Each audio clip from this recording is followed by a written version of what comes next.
driver of the number 51 Junior Late Model, 2023 champion, and you're watching ONTrack Weekly.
What is going on, everybody? Cam K here with you. Apparently, we'll see what happened to my camera here.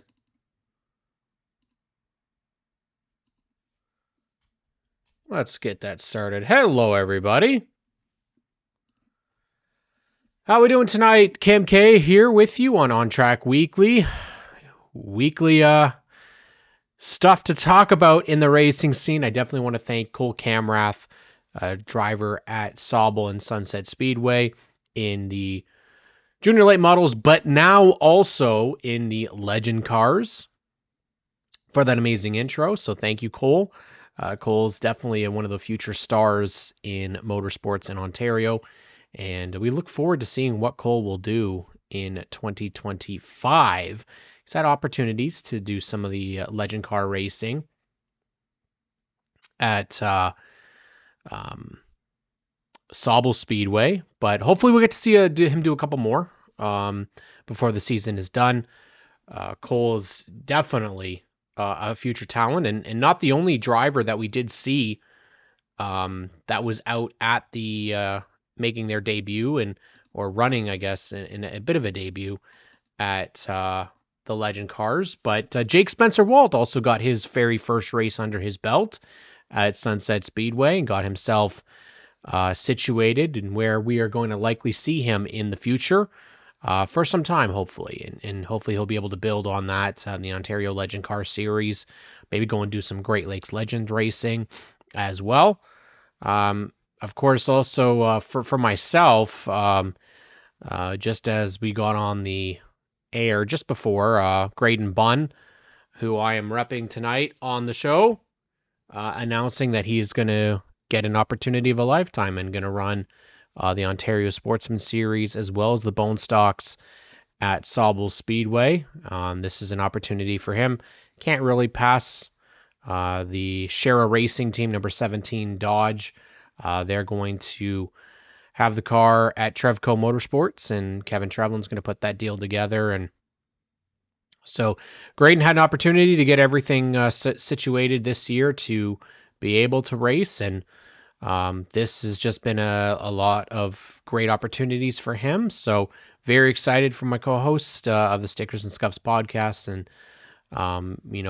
unfortunately, though, it does bring some sadness, and that is that this is the season-ending races at Sauble Speedway. It's already over in what has felt like a really, really short season at Sauble Speedway. Just unfortunately, the rain playing a big factor. I'm going to make sure that I turn that on silent.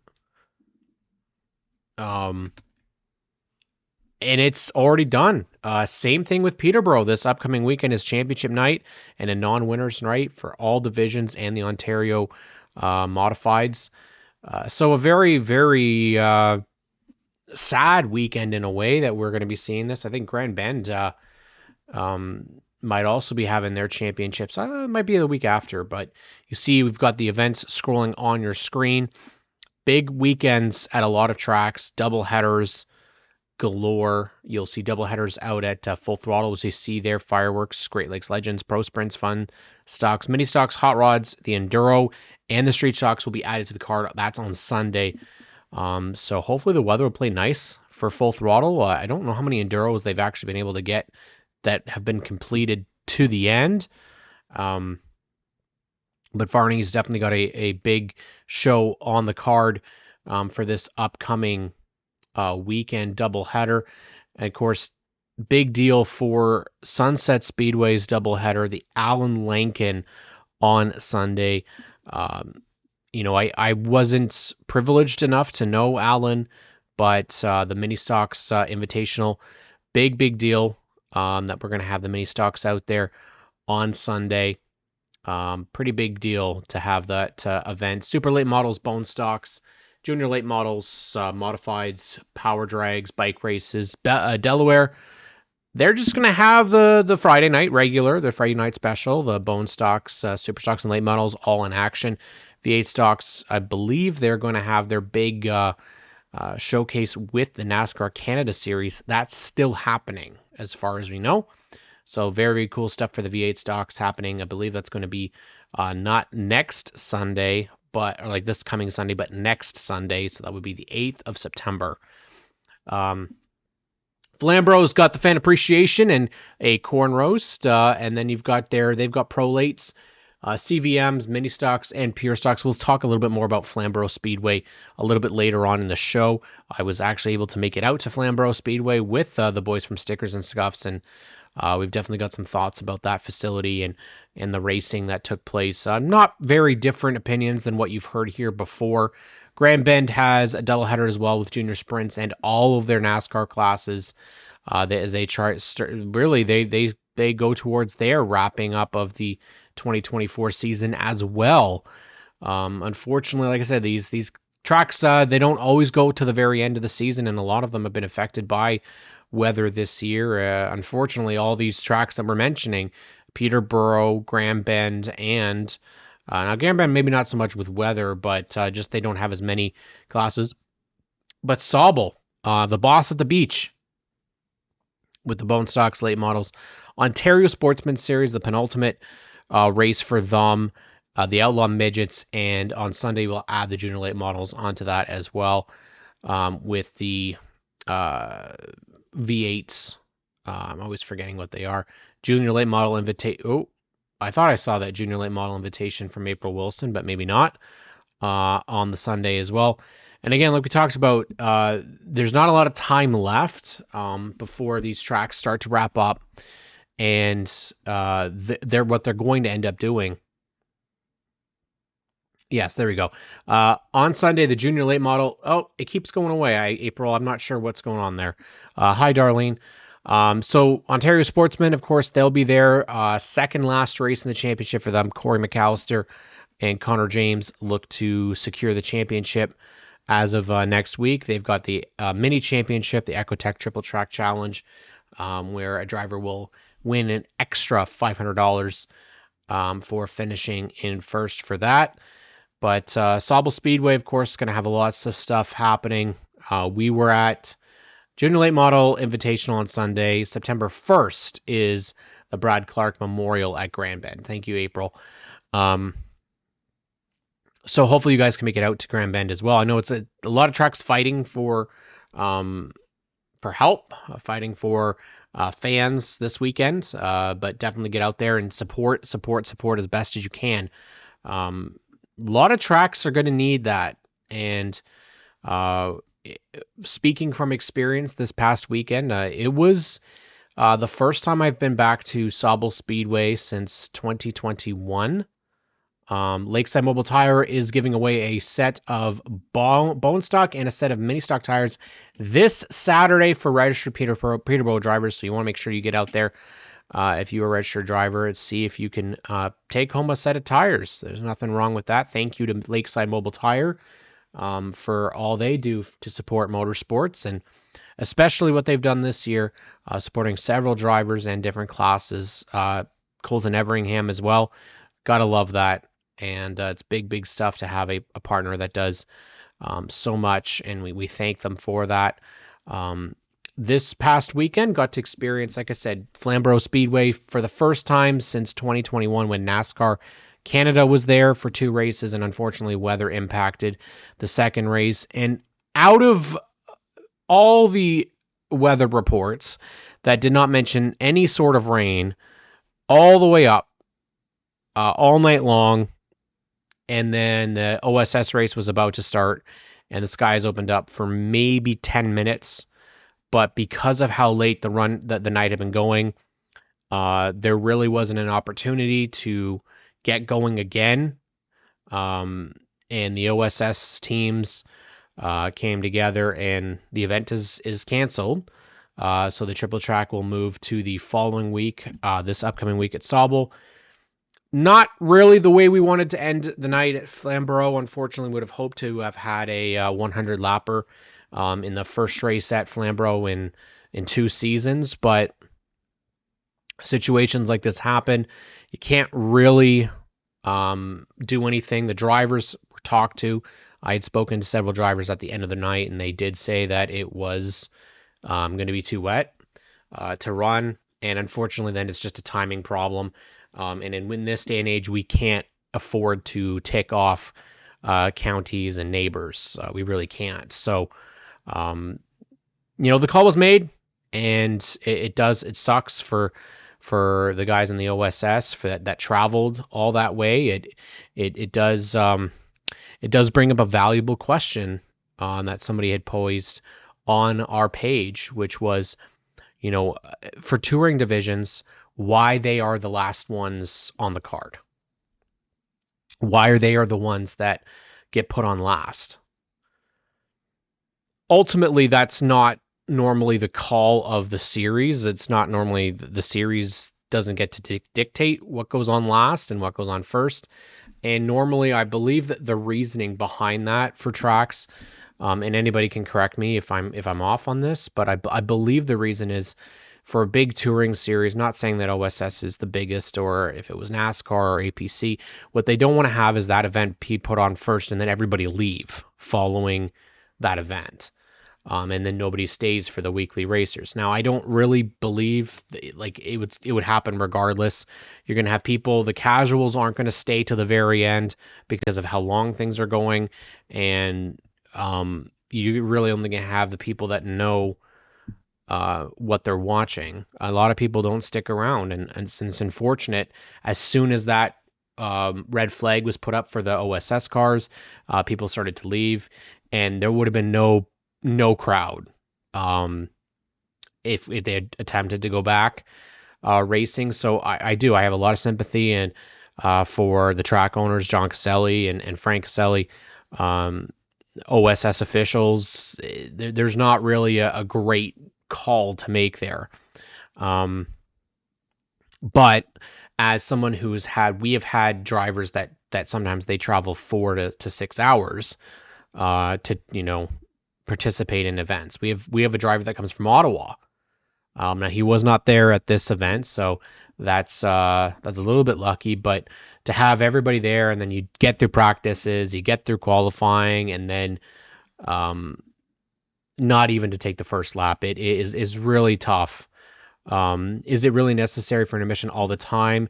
If it's about the food purchase, people buy food all the time, intermission is going to make a difference. I mean, at the end of the day, Darlene, I think what we can say was the carnage and the red flag for the bone stocks is what took the majority of the time. And then if you add, like you said, the 20-minute intermission, which really it was a little long. I understand needing a break for the staff, but in this instance, and I correct me if I'm wrong, Darlene, but I believe we were late by like an hour. The schedule that was originally put together was off by an hour. Practice didn't start at 4:30; it started at 5:30, and so everything else gets stuck and compacted in such a small amount of time.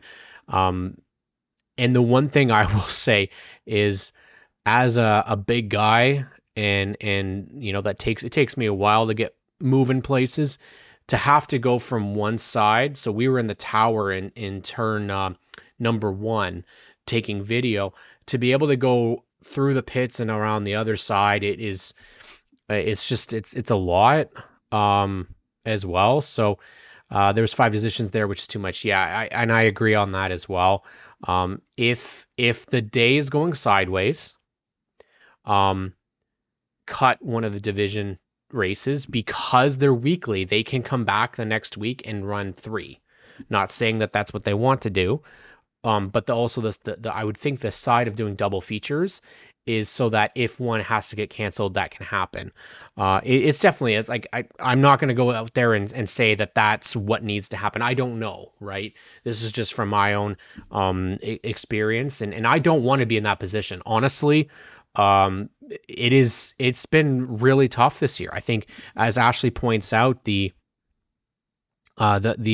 tracks have all struggled with Father Time and Teams Time Stealer and red flags and key point, medical issues as well. I'm just gonna go turn my AC on, guys. It's going like a million degrees in here.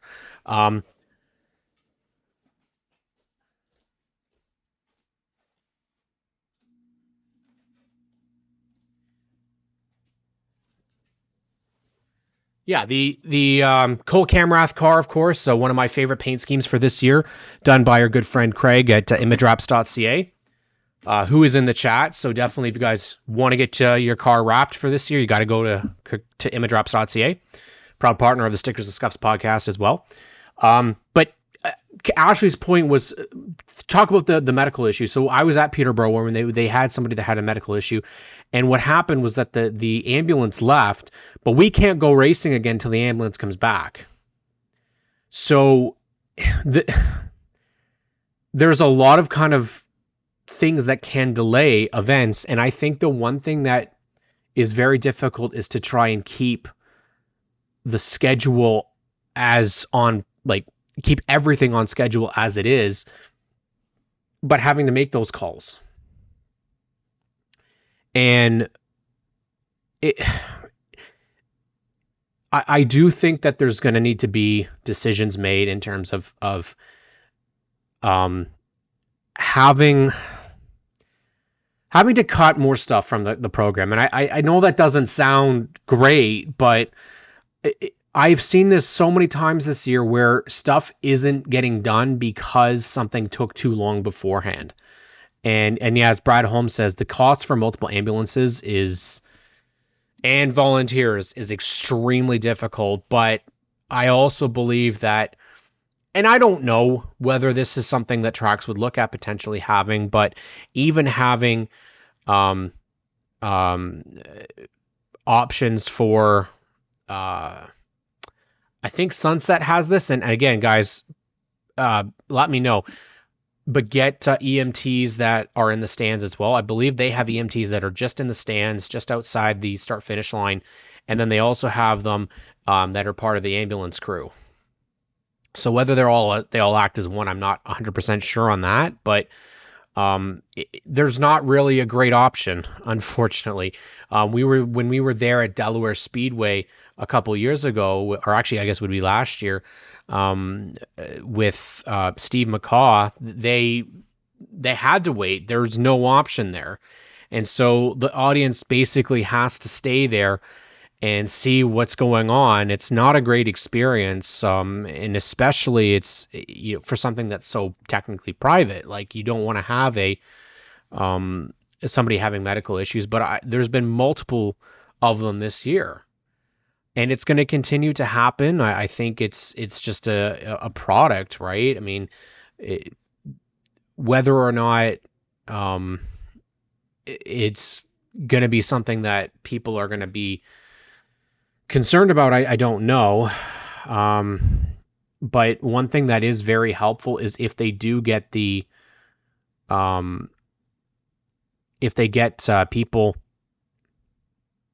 that are regular, and as long as they can get regular people, similar to like the IndyCar crew, that's there on a race to race basis, that knows the drivers, that knows everybody involved. Obviously we want people to be as safe as possible. One of the main problems with racing and timing is most of the tracks will run 5 divisions of racing when we're there. Yep. And one is crunch issues. The other side of that too, Rob, I find is it would the future be better when negotiate. when negotiating that we stipulate no more than 3 classes. It's a tough call, because and I don't even know if that even needs to be it. I think what it needs to happen is that decisions need to be made in terms of, okay, let's cut heat races, or let's cut dash for cashes, let's cut intermission, as much. And the other thing too is, and this, we talked about this the other time, that's what it was, Scott, right? That the ambulances are not authorized to transport. They have to wait for the local EMTs. That's correct, to transport. So it's a bit of a situation, like you said. But there's things, and I'm going to bring up a guy, and I mentioned him on the show before. If we go back last year to Delaware, first race of the OSS season, the weather was terrible. And Sean Gibbs, knowing the weather was terrible, put OSS on first and said, like, we can at least give you up to 50 laps. And that way it's halfway. And they did that. And just as our race finished, they went to 50 laps, it started to pour. But he made that call to put the series first, even though it wasn't on the initial schedule.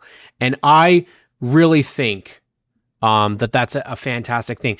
The problem that we have, I know people are, Brad mentioning here, could start earlier. Not at a lot of these tracks you can't. Like Sauble has no wiggle room. They cannot do that.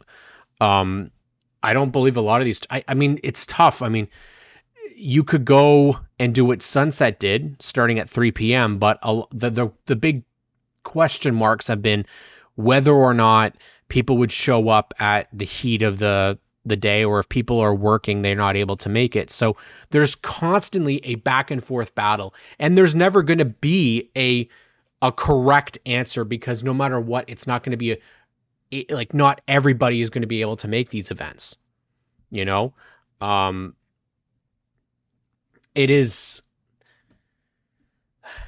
We're also in a position where we can't be pissing off counties. We can't be pissing off neighbors, because let's be honest here, racetracks are not thought of as something that they want to stay.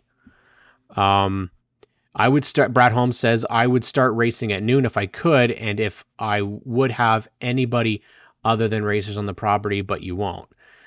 And it's a tough call. I do like the idea of starting at maybe 3 or 4 o'clock, but we saw it. A well-trained staff and officials will help move the show along. And Craig, to that as well, they have to make the calls. I will give Ontario Legends that call. They were having a really rough night at Sunset, and eventually they just said, okay, next caution is ending our race.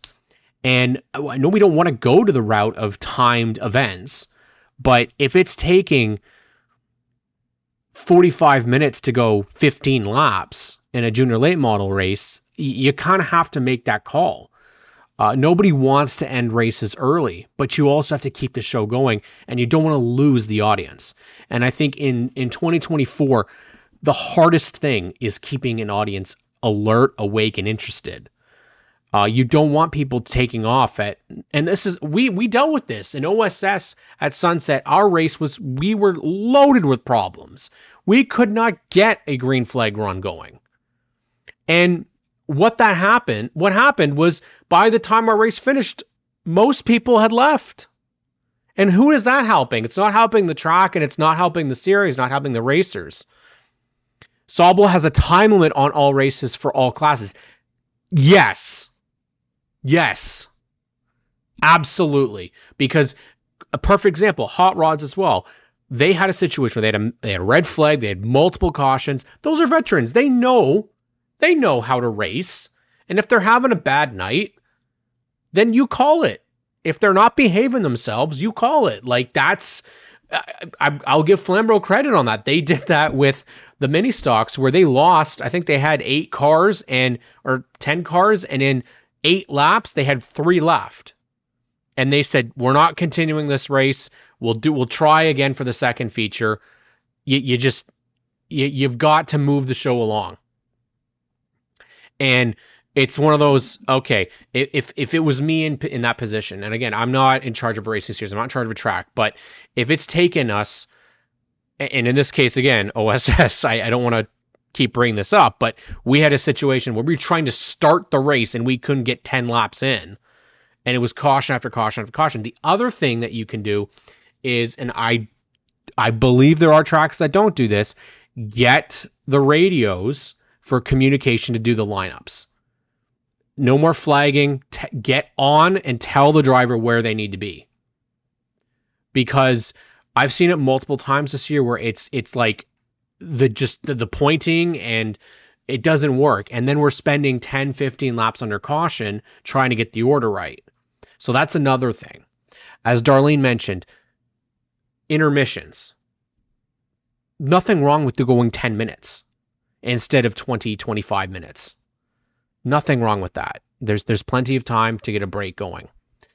If it's not going to be every week as well, like that's the other thing you have to make sure that that you're able to do. Now, obviously, again, these are just suggestions. Like I'm not going off and saying that everything is terrible. Not at all. I absolutely love all of our racing. I love everything, but we're also here to share what people's frustrations are. That's part of being involved in the racing scene, is offering suggestions and trying to help move things along. And Darlene is just getting to my point right now, which is start counting the caution laps. Because again, especially when it comes again to OSS. Now that's more of a race director thing, but if it's taken us that long, let's go. Let's start counting the caution laps because we still have to get to that halfway point. Spencer Riddell says, thank you, Cam, for the one-way radios that make lineups so fast. So that's what I noticed the most at Flamborough, Spencer, is that it took you guys no time to come back from caution at all. Scott Pro says they're still on track with traffic, but the focus is on setting a yes.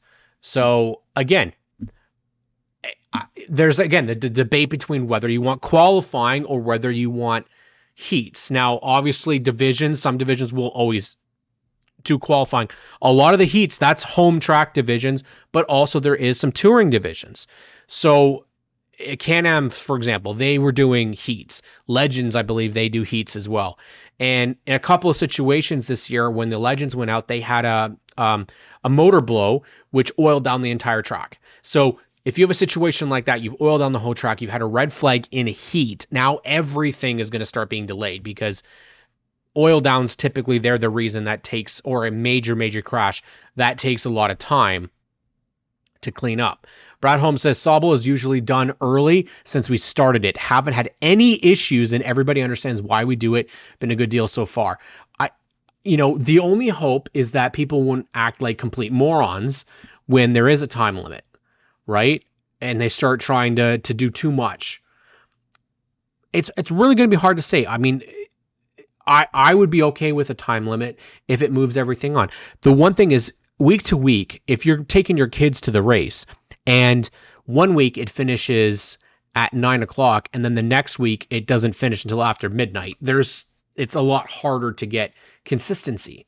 Right? People aren't going to show up if it's going to be always going to be too late. It's always going to be. There's some nights I was there and at some of these tracks, and it took us all day to get going and to get a rhythm down for every division. So if every division is having a bad day, it does. It makes a big difference.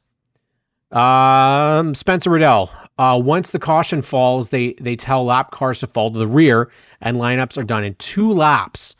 Get the white and the green within 5 laps on most nights. That's what I want to see. Brad Holmes makes a driver think